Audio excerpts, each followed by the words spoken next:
Marcos, capítulo 10. Saindo dali, Jesus foi para o território da Judéia e para além do Jordão.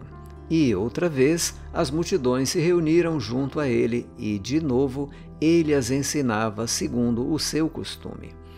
E, aproximando-se alguns fariseus, o puseram à prova, perguntando: é lícito ao marido repudiar a sua mulher? Jesus respondeu: o que foi que Moisés ordenou a vocês? Eles disseram: Moisés permitiu escrever uma carta de divórcio e repudiar. Mas Jesus lhes disse: foi por causa da dureza do coração de vocês que Moisés deixou escrito esse mandamento. Porém, desde o princípio da criação, Deus os fez homem e mulher. Por isso, o homem deixará o seu pai e a sua mãe e se unirá à sua mulher, tornando-se os dois uma só carne. De modo que já não são mais dois, porém uma só carne. Portanto, que ninguém separe o que Deus ajuntou. Em casa, os discípulos voltaram a fazer perguntas sobre esse assunto. E Jesus lhes disse: quem repudiar a sua mulher e casar com outra, comete adultério contra aquela. E se ela repudiar o seu marido e casar com outro, comete adultério. Então trouxeram algumas crianças a Jesus para que as abençoasse, mas os discípulos os repreendiam. Jesus, porém, vendo isto, indignou-se e disse-lhes: deixem que os pequeninos venham a mim, não os impeçam, porque dos tais é o reino de Deus. Em verdade lhes digo, quem não receber o reino de Deus como uma criança, de maneira nenhuma entrará nele. Então, tomando as crianças nos braços e impondo-lhes as mãos, as abençoava. Pondo-se Jesus a caminho, um homem correu ao seu encontro e, ajoelhando-se diante dele, perguntou-lhe: bom mestre, que farei para herdar a vida eterna? Jesus respondeu: por que você me chama de bom?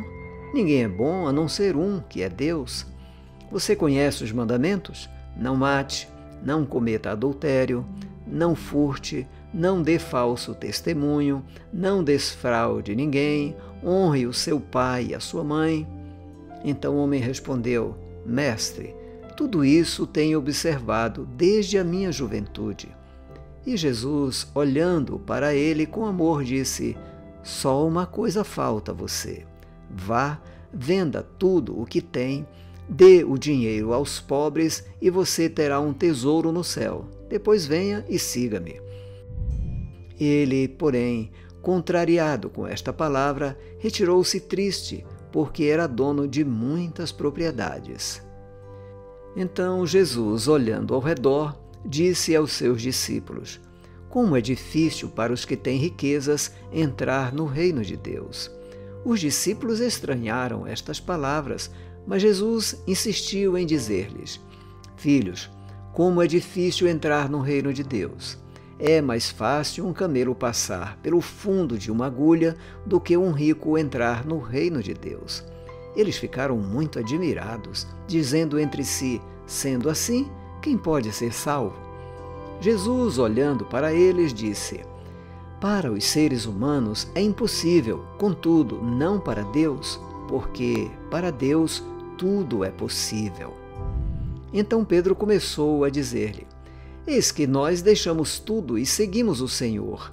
Jesus respondeu: em verdade lhes digo que não há ninguém que tenha deixado casa, irmãos, irmãs, mãe, pai, filhos ou campos por minha causa e por causa do Evangelho, que não receba, já no presente, 100 vezes mais casas, irmãos, irmãs, mães, filhos e campos com perseguições.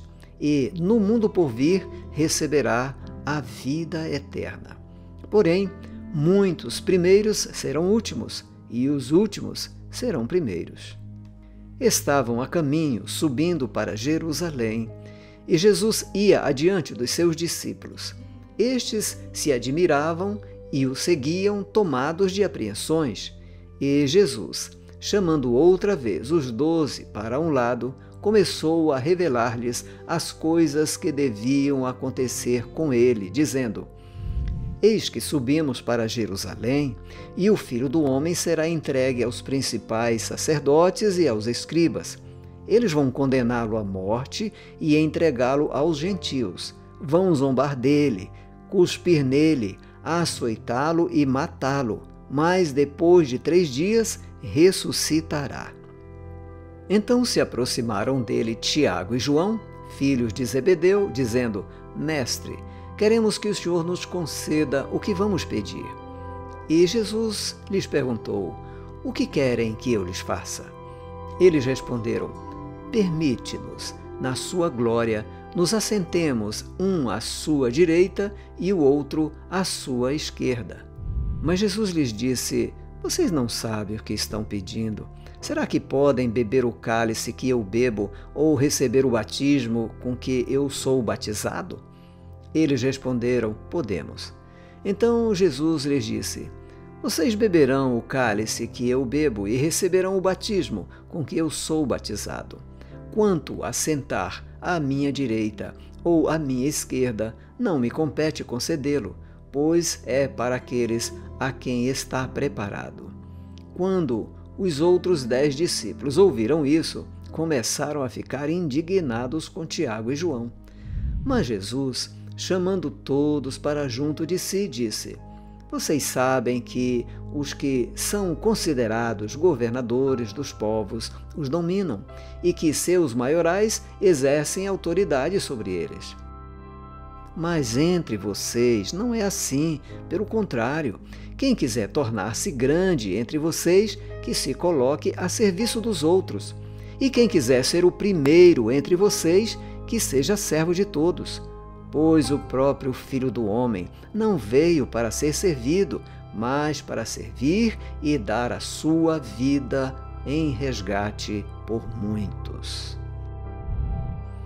E foram para Jericó. Quando Jesus saía de Jericó, juntamente com os discípulos e numerosa multidão, Bartimeu, um cego mendigo, filho de Timeu, estava sentado à beira do caminho. E ouvindo que era Jesus, o Nazareno, começou a gritar: Jesus, filho de Davi, tem compaixão de mim! E muitos o repreendiam para que se calasse. Mas ele gritava cada vez mais: Filho de Davi, tem compaixão de mim! Jesus parou e disse: Chamem o cego. Chamaram então o cego, dizendo-lhe: Coragem, levante-se, porque ele está chamando você. Atirando a capa para o lado, o cego levantou-se de um salto e foi até onde estava Jesus, que lhe perguntou: O que você quer que eu lhe faça? O cego respondeu: Mestre, que eu possa ver de novo. Então Jesus lhe disse: Vá, a sua fé salvou você.